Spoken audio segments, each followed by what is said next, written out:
नमस्कार, मैं विशाखा ठाकुर। स्वागत है आप सभी का 3.0 टीवी में। बिटकॉइन, इथेरियम जैसी अग्रणी वर्चुअल डिजिटल एसेट्स और अन्य ने ट्रेडिंग रेंज को तोड़ दिया है, जिसमें वे पिछले कुछ हफ्तों में सीमित थे, क्योंकि फेडरल अपील्स कोर्ट ने फैसला सुनाया था कि US securities and exchange commission को अपने ग्रेस्केल बिटकॉइन ट्रस्ट को ETF में बदलने के ग्रेस्केल इन्वेस्टमेंट्स के प्रयास की अस्वीकृति को रिव्यू करना चाहिए। अदालत के फैसले ने बुल्स फेवर में रुख मोड़ दिया, जिससे उन्हें BTC को $28,000 से ऊपर रखने की शक्ति मिली।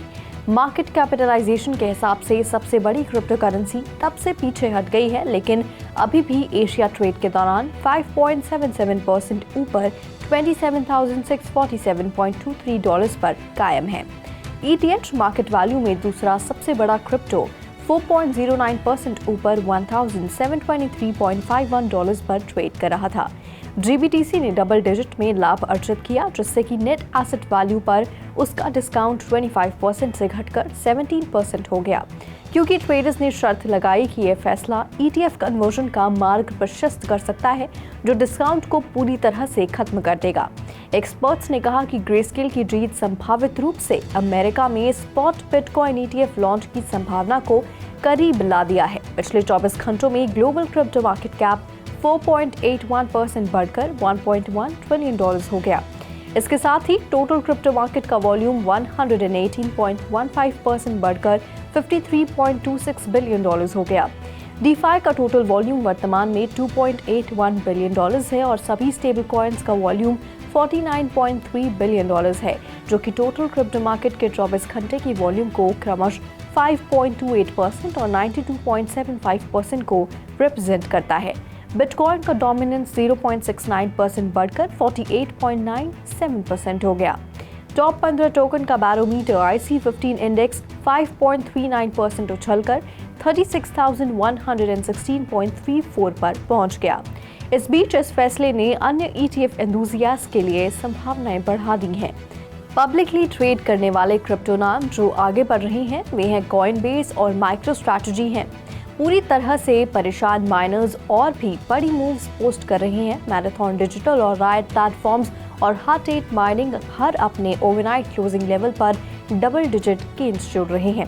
फेडरल कोर्ट के फैसले ने न सिर्फ स्पॉट बिटकॉइन ETF लॉन्च की संभावना को करीब ला दिया है, बल्कि इससे क्रिप्टो क्षेत्र में इन्वेस्टर्स का विश्वास बहाल करने में भी मदद मिली है।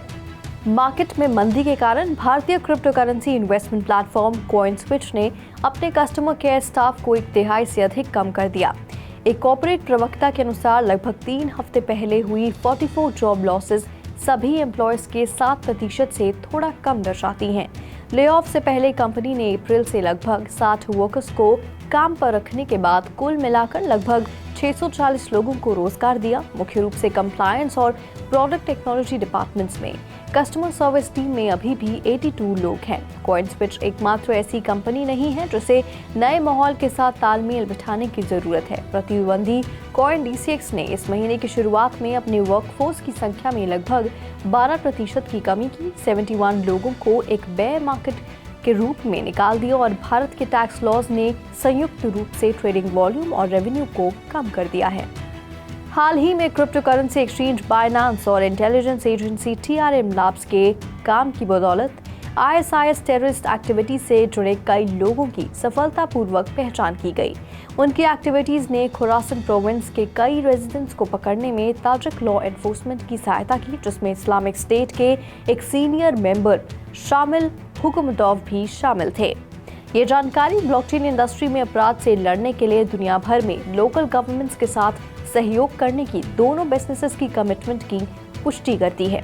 क्रिप्टो एक्सचेंज बाइनेंस और TRM लैब्स ने ISIS से जुड़े व्यक्तियों को गिरफ्तार करने के लिए तजाकिस्तान के फाइनेंशियल मॉनिटरिंग डिपार्टमेंट के साथ सहयोग किया। ओपन सोर्स वर्ल्ड में खतरों पर बाइनेंस के डेली स्कैन से टेररिस्ट द्वारा इस्तेमाल किए जाने वाले टेलीग्राम ग्रुप की पहचान हुई। बाइनेंस एनालिस्ट ने डोनेशंस प्राप्त करने के लिए ISIS द्वारा उपयोग किए जा रहे एक क्रिप्टो वॉलेट की पहचान भी की।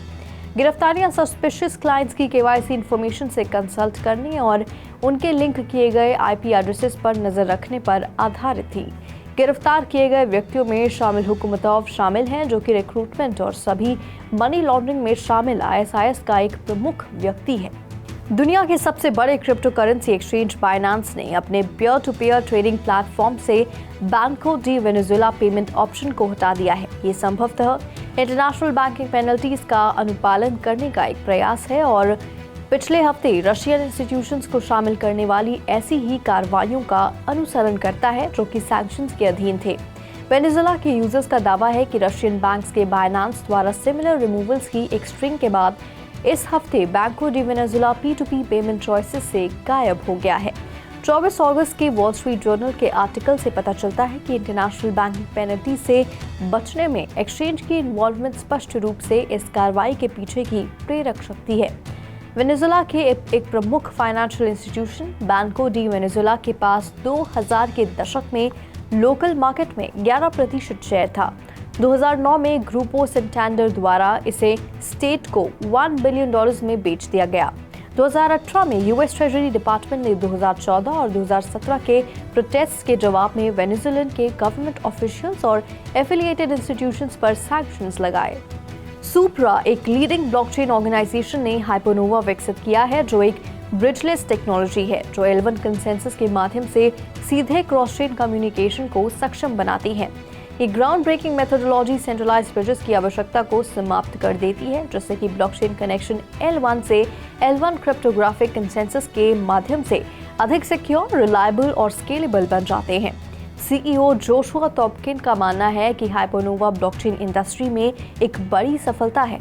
मूनशॉट कंसेंसस सुप्रा द्वारा विकसित एक unique low latency consensus method Hypernova bridgeless technology द्वारा इंटरैक्टिंग चेन्स के अंडरलाइंग क्रिप्टोग्राफिक सिग्नेचर्स को समझने के लिए उपयोग की जाती है। इससे सुप्रा के लिए एक क्रॉस चेन कंसेंसस की पेशकश करना संभव हो जाता है, जो कि कन्वेंशनल ब्रिज डिजाइन से इंड्यूबिटेबली बेहतर है और सिक्योर, डिपेंडेबल और स्केलेबल भी है। पावर लेजर चेन का लक्ष्य रिन्यूएबल एनर्जी सोर्सेज के ग्रिड इंटीग्रेशन से जुड़ी समस्याओं का उत्तर तैयार करना है। कंपनी की थर्ड जनरेशन ब्लॉकचेन, जो एनर्जी सेक्टर में टेक्नोलॉजी के फोररनर्स में से एक थी, जिसे पावर लेजर चेन कहा जाता है, इसे स्केलेबल डिसेंट्रलाइज्ड ऐप्स बनाना आसान बनाने के लिए बनाया गया है, जो कि पर सेकंड हजारों ट्रांजैक्शंस को एफिशिएंटली मैनेज कर सकते हैं। प्रूफ ऑफ वर्क ब्लॉकचेन्स के अलावा पावर लेजर चेन एक कस्टमाइज्ड परमिशन सोलाना ब्लॉकचेन है, जो कि कम एनर्जी के साथ आवश्यक थ्रूपुट ऑफर करने के लिए प्रूफ ऑफ हिस्ट्री और proof of stake consensus processes का उपयोग करता है। पावर लेजर ने flexibility trading, environmental commodities trading और एनर्जी ट्रेडिंग और ट्रेसेबिलिटी के क्षेत्र में कई सॉल्यूशंस तैयार किए हैं। हैश की एक्सचेंज एरिया में पहला legally recognized retail virtual asset exchange business के लिए खोला गया। लीडिंग बैंक्स, इंश्योरेंस कंपनीज, बड़ी 4 ऑडिटिंग फर्म्स के ऑफिशियल्स और HKSAR गवर्नमेंट के महत्वपूर्ण सदस्य सभी ऑफिशियल लॉन्च में शामिल हुए, जो कि मैरीटाइम म्यूजियम सेंट्रल में आयोजित किया गया था। वेबसाइट ने BTC या UST, ETH या UST और USDT या UST जैसे पहले फियाट ट्रेडिंग पेयर्स प्रदान किए और USD और HKD दोनों में डायरेक्ट बैंक ट्रांसफर्स की भी पेशकश की। हांगकांग में Web3 सेक्टर की बदलती स्थिति पर चर्चा करने वाले इंपॉर्टेंट स्पीकर्स में हांगकांग Web3 एसोसिएशन के chairman Norman Chan Tak Lim, GBS, JP और फाइनेंशियल सर्विसेज और ट्रेजरी के under secretary Joseph Chan Ho Lim JP शामिल थे। HashKey Hong Kong securities and futures commission द्वारा निर्धारित स्ट्रिक्ट गाइडलाइंस के तहत काम करता है, जिसमें user admission protocols, anti money laundering measures और कंसिस्टेंट ट्रांजैक्शन मॉनिटरिंग शामिल है। हैशकी एक्सचेंज 98% डिजिटल एसेट्स को कोल्ड वॉलेट में स्टोर करता है और बड़ी 4 अकाउंटिंग फर्म्स द्वारा रेगुलर ऑडिट्स, ट्रांसपेरेंसी और रेगुलेटरी स्टैंडर्ड्स का पालन सुनिश्चित करता है। साइमंस ने जर्मनी में लगभग $1 बिलियन की इन्वेस्टमेंट करने की योजना की घोषणा की है, जिसमें अर्लैंगन में एक नया टेक्नोलॉजी कैंपस बनाने के लिए $500 मिलियन भी शामिल हैं, जो प्रोडक्शन को रिसर्च और डेवलपमेंट के साथ इंटीग्रेट करेगा। सेंटर कमर्शियल और साइंटिफिक कम्युनिटीज के कोलैबोरेटर्स के इकोसिस्टम को बढ़ावा देने के साथ साथ सस्टेनेबल और फ्यूचर फोकस्ड हाईटेक मैन्युफैक्चरिंग पर ध्यान केंद्रित करेगा। €1 बिलियन का इन्वेस्टमेंट €2 बिलियन की वर्ल्ड वाइड इन्वेस्टमेंट प्लान का एक हिस्सा है जिसे पिछले महीने लॉन्च किया गया था और ये नई प्रोडक्शन फैसिलिटीज, इनोवेशन हब्स और एजुकेशनल फैसिलिटीज की स्थापना पर केंद्रित है। इसमें जर्मनी के बाहर सिंगापुर में 200 मिलियन यूरोस का हाईटेक मैन्युफैक्चरिंग और चाइना में एक मोशन कंट्रोल रिसर्च और डेवलपमेंट सेंटर भी शामिल है। इसी के साथ साथ साइमन स्पेस में एक नए कॉर्पोरेट हेडक्वार्टर्स पर लगभग 160 मिलियन यूरोस खर्च कर रहा है। कंपनी का लक्ष्य अर्लैंगडन को इंडस्ट्रियल मेटावर्स के लिए एक ग्लोबल रिसर्च और डेवलपमेंट हब और टेक्नोलॉजी सेंटर के रूप में स्थापित करना है। इससे विकास में भी तेजी आएगी, इनोवेशन को बढ़ावा मिलेगा और रेजिलियंस भी बढ़ेगा।